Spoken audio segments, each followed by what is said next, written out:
2016 সালের 23শে জুনের গণভোটকে সম্মান জানিয়ে ব্রেক্সিট বাস্তবায়নে একাই লড়ে যাচ্ছেন ব্রিটিশ প্রধানমন্ত্রী থেরেসা মে। তবে পার্লামেন্টে ভোটাভুটিতে বারবার তাকে পরাজিত হতে হচ্ছে।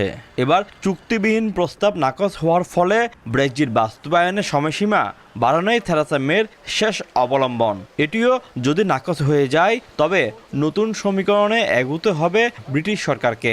সেকেন্ড ওয়ার্ল্ড ওয়ারের পরে ইংল্যান্ড কিন্তু এতটা এইরকম কোনো চ্যালেঞ্জের মুখে পড়ে নাই যেখানে সমস্ত জাতি 2 ভাগে 3 ভাগে বিভক্ত হয়ে যাবে। এখন আপনি যে কোনো একটা অপশন যদি বলেন যে নো ডিল, দেখবেন সবাই তাও বিভক্ত। যদি আপনি বলেন যে উইথ ডিল, তাও সবাই বিভক্ত।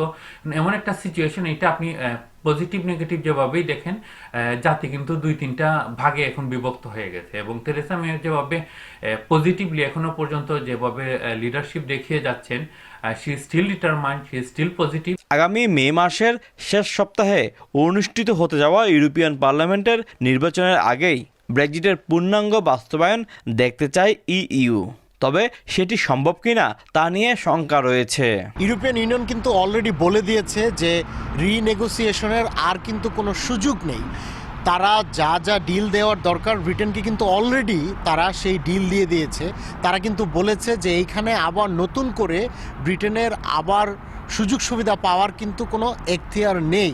সম্প্রতি পরিচালিত এক জরিপে দেখা গেছে ব্রিটেনের 56% মানুষ এখন ব্রেক্সিট না হওয়ার পক্ষে, আর ব্রেক্সিট চান 44% ব্রিটিশ।